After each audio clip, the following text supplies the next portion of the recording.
criança está morta.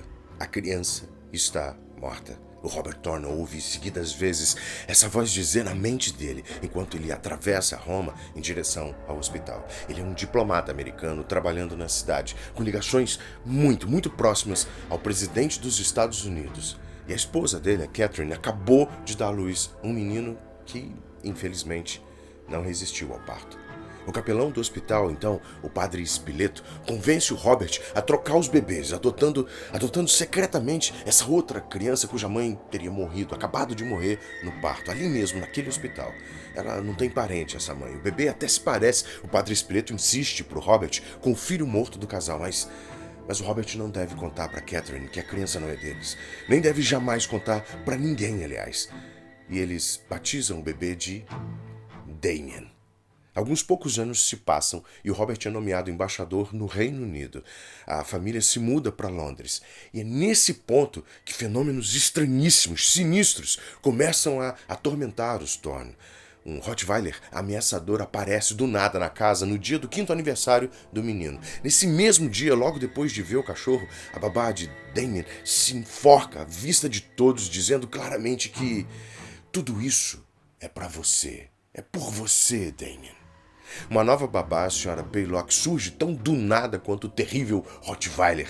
Mais estranho, Damien fica encantado com ela e com o cachorro. O garotinho, aliás, parece ter sérios problemas com igrejas. Resiste violentamente a entrar em uma, como se o lugar fosse tão terrível para ele quanto o inferno para um anjo do Senhor.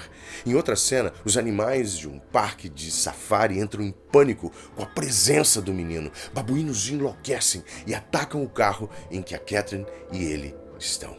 Eis que surge o padre Brennan, que avisa para o Robert sobre a possível origem do Damien, insinuando que aquele garoto não é humano e insistindo que o Robert tome a Sagrada Comunhão. Ele avisa para o Robert que a Catherine está grávida e que o Damien vai matar o próprio irmão que ainda nem nasceu e também, talvez, os pais. Não leva muito tempo para a Catherine sofrer um estranhíssimo acidente em casa que quase causa a morte dela e manda a coitada para o hospital. O Brennan vai surgindo em outras circunstâncias, sempre tentando falar com o Robert, convencer o Robert, e consegue esse último encontro. Durante todas as revelações, o padre tinha recitado aquela profecia, aqueles estranhos versos que começam a perseguir o Robert a partir daí até o último segundo. Quando os judeus voltarem ao Sião e um cometa aparecer no céu e o Santo Império Romano se levantar, então nós todos iremos morrer. Do mar eterno, ele vai se levantar, com exércitos em cada praia, virando cada homem contra irmão, até que o homem não mais exista. Logo depois desse terceiro e último encontro com o Thorne, em que o padre acha que conseguiu incutir um cisco de desconfiança na cabeça do cético, mas já meio abalado, Robert Thorne, o Brennan morre num acidente muito bizarro. Durante uma ventania surgida sem o menor aviso, cortada por raios que parecem perseguir o padre, um para-raios cai do alto do telhado de uma igreja em que o padre estava tentando desesperadamente se abrigar e atravessa o pobre coitado de cima a baixo, deixando o corpo dele horrivelmente empalado no calçamento. Várias bizarrias, pesadelos e terrores vão se acumulando e um personagem que até aquele momento só tinha surgido aqui e ali, em algumas cenas, ganha uma nova importância. É o fotógrafo Kate Jennings. O Jennings percebe essas sombras estranhas nas fotografias que ele tinha tirado da babá que se enforcou e do padre Brennan também, e acha que aquilo, de alguma forma, era um presságio para aquelas mortes. Ele procura o Robert para mostrar para ele as fotos e tudo o que ele descobriu sobre o padre Brennan. Agora eles precisam investigar mais a fundo a origem da criança, seguindo as pistas que o padre Brennan deixou no seu quarto, com as paredes cobertas por folhas cortadas da Bíblia, arrancadas da Bíblia, protegida por dezenas de cruzes que o padre colocou na porta, como se alguma coisa lá fora estivesse perseguindo ele. E enquanto tudo isso acontece, eles precisam entender todos os presságios que o Brennan deixou, que insinuam passagens bíblicas que talvez prevejam a vinda do anticristo.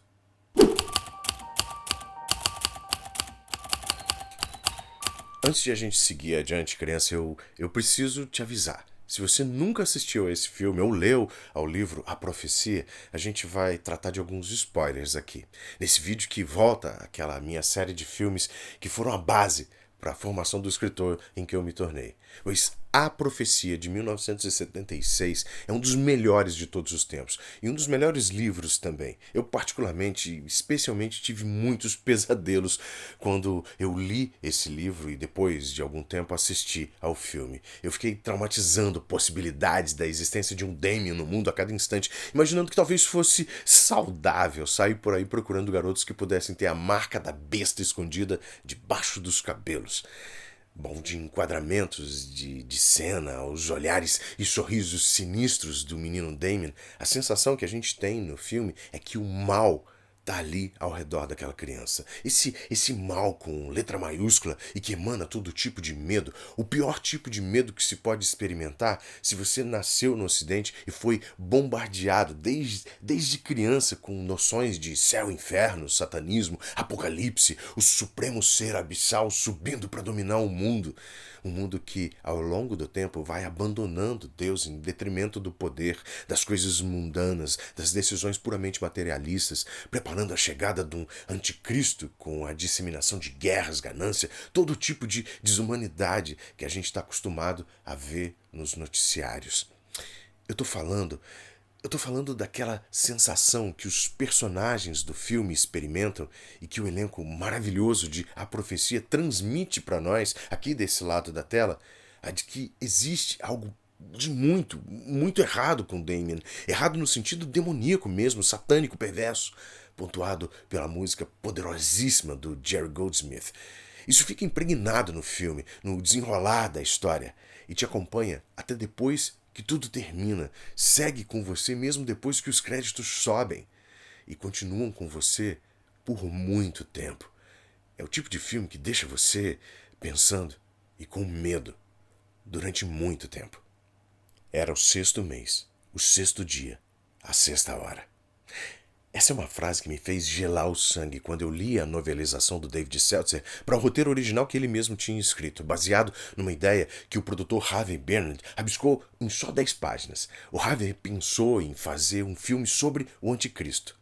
A referência à marca do demônio no livro do Apocalipse aparece nas primeiras páginas do livro do David Seltzer, que o escritor e roteirista, na verdade, escreveu junto com o roteiro. A profecia, o livro, não foi um livro que virou filme, mas um daqueles roteiros únicos que, de tão bons, foram também transformados em livro enquanto a produção do filme se desenvolvia. A referência ao número 666 surge já no quarto parágrafo do prefácio do livro, quando observatórios ao redor do mundo testemunham que pode ser uma nova estrela de Davi nascendo nos confins do universo.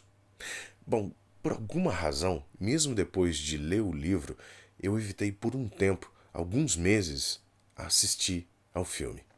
Eu também fiz isso com O Exorcista, sendo que esses dois filmes são bastante diferentes na temática e na abordagem, mas usam o mesmo demônio cristão, tal como a cultura ocidental pinta ele pra gente.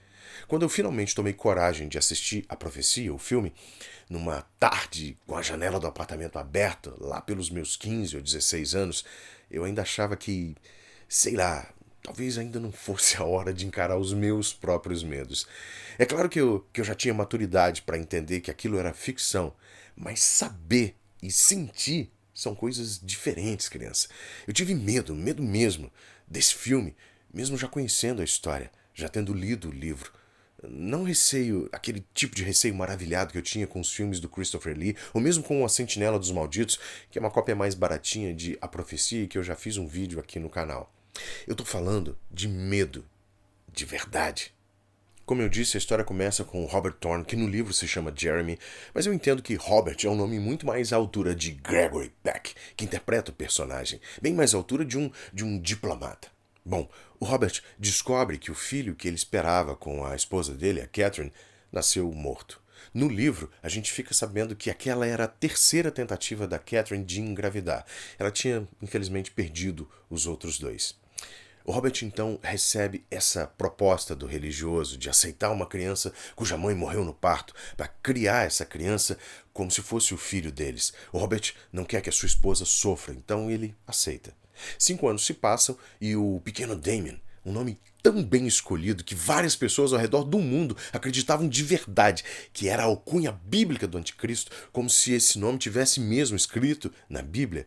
Bom, o garotinho se torna quase comum a partir dos 5 anos. Mas aí os sinais da sua verdadeira origem pululam ao redor da família. É engraçado como quando um filme ou livro que você gosta acaba fazendo com que você busque mais informações sobre o tema da história, sobre a produção, sobre o autor.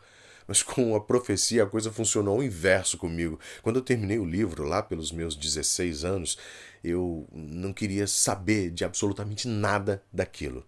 Mas esse engraçado, ele se torna interessante e irritante quando a gente percebe que certas informações começam a surgir na sua frente sem que você busque ou peça por elas.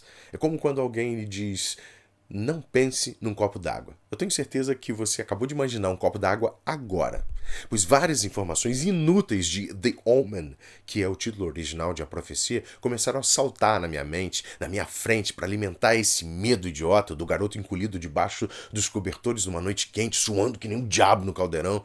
Entre essas informações veio a maldição The Omen, uma espécie de maré de azar que, dizem, perseguiu a equipe toda do filme desde a pré-produção.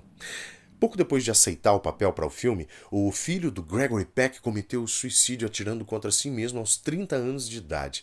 O roteiro ainda nem tinha sido finalizado ainda, e tanto o David Seltzer quanto o Harvey Bernhard, eles pensaram em não seguir adiante com o projeto, não com o Gregory Peck. Cara, a história começa com a morte terrível do filho do personagem que o Gregory Peck interpretaria, o protagonista da história. Só que o ator disse que seguiria em frente, que ele usaria o trabalho como forma de superar, de se recuperar da própria perda, o que na verdade jamais aconteceu. O Robert Munger, que era um desses trabalhadores de equipe de produção, também era roteirista, disse num documentário sobre o filme que tinha receio, medo de verdade do assunto que eles estavam abordando. Ele disse para o produtor, para o Bernhard, que andava para cima e para baixo do set usando um crucifixo com que ele se benzia de vez em quando, que eles iam acabar tendo problemas por causa do filme.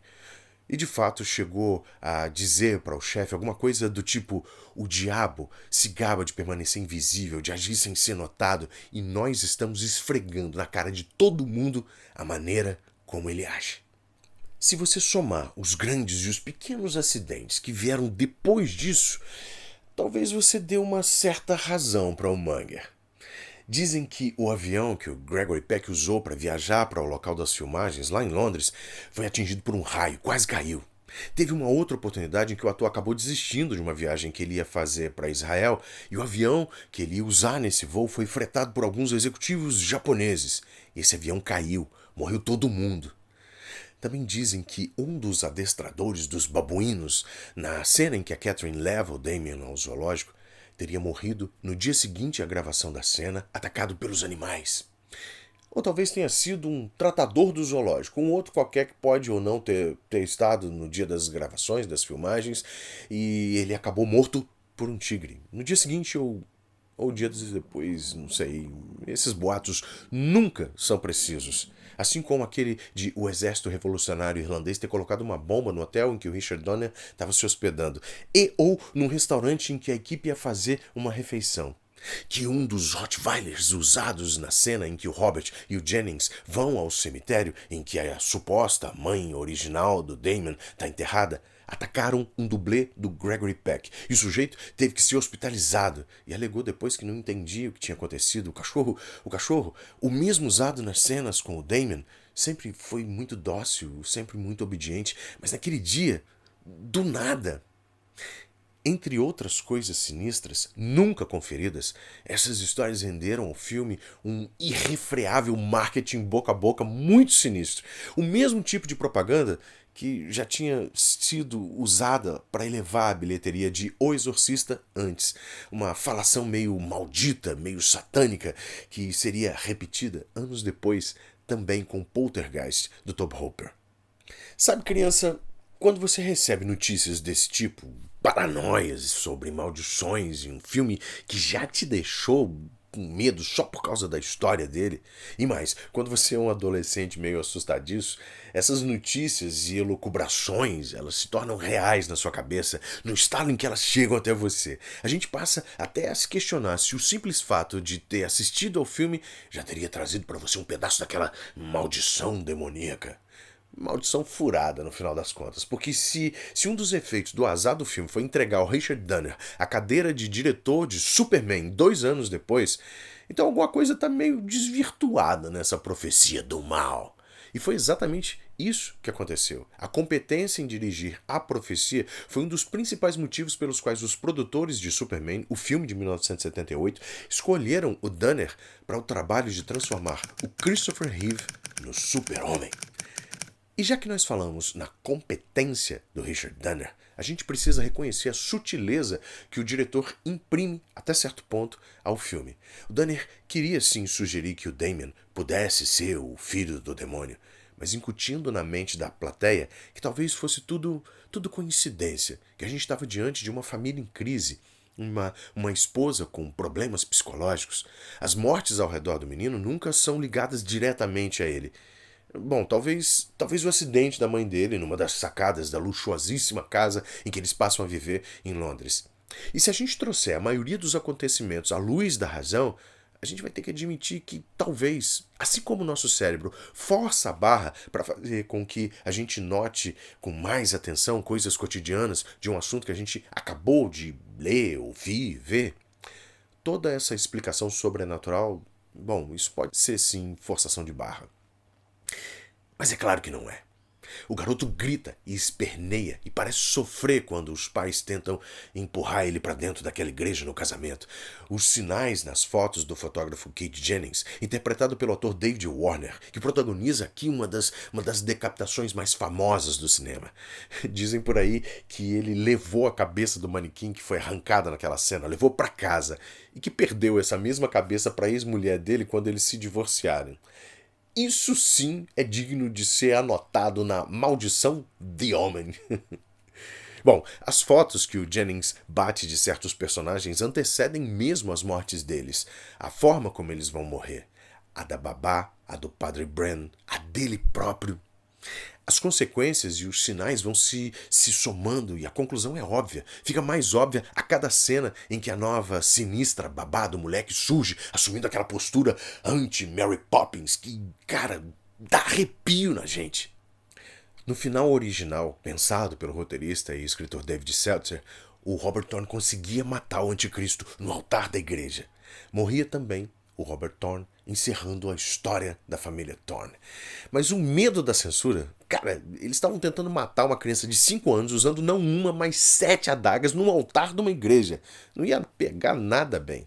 Bom, o medo da censura e da reação do público fez o chefe da Fox na época, o Alan Ladd Jr., sugerir que se deixasse o final em aberto, o que acabou por possibilitar 2 continuações muito aquém do original, dando um ar um pouco mais demoníaco ao filme. The Omen inicialmente se chamaria O Anticristo, mas os produtores achavam parecido demais com O Exorcista, e que escrachar o tema nas fachadas dos cinemas talvez espantasse a plateia mais religiosa e os mais medrosos também. O filme foi então rebatizado para A Marca de Nascença, um nome bem vagabundo, que caiu por terra quando a produção estava filmando numa maternidade em Roma e o título incomodou demais as mães, os pais, os funcionários do local, porque poderia estigmatizar o hospital. Daí eles passaram a utilizar nos scripts e nos documentos o título provisório Omen, cuja tradução mais próxima é presságio, mas essa não é uma interpretação tão forte, tão boa quanto profecia, considerando as profecias apocalípticas que sugerem o enredo. No fim das contas, eu posso garantir para você, criança, que a profecia não me traz mais medo. Não é este senhor de 52 anos. A essa altura da vida, eu já sei que os produtores tomaram emprestado a campanha de marketing que já tinha sido bem sucedida quando O Exorcista foi lançado. Eu estou falando daquele disse sobre maldições envolvendo atores e membros da produção, que de vez em quando vira boato em um filme de terror. Eu já sei também que os versos que o Padre Brennan recita para o Robert Thorne nem são bíblicos de verdade. Aquele sobre os judeus voltarem ao Sião e um cometa aparecer no céu e o Santo Império Romano se levantar. Engraçado que algumas pessoas achavam mesmo que isso tinha sido retirado da Bíblia.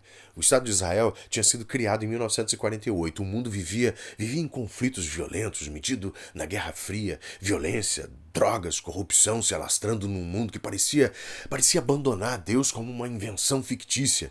Aí vem esse filme que declama versos proféticos, que parecem mesmo versículos bíblicos, cuja interpretação pode abarcar tudo isso: guerras, o Estado de Israel, homem contra homem, irmão contra irmão, e também uma estrela cruzando o céu para anunciar a chegada do mal.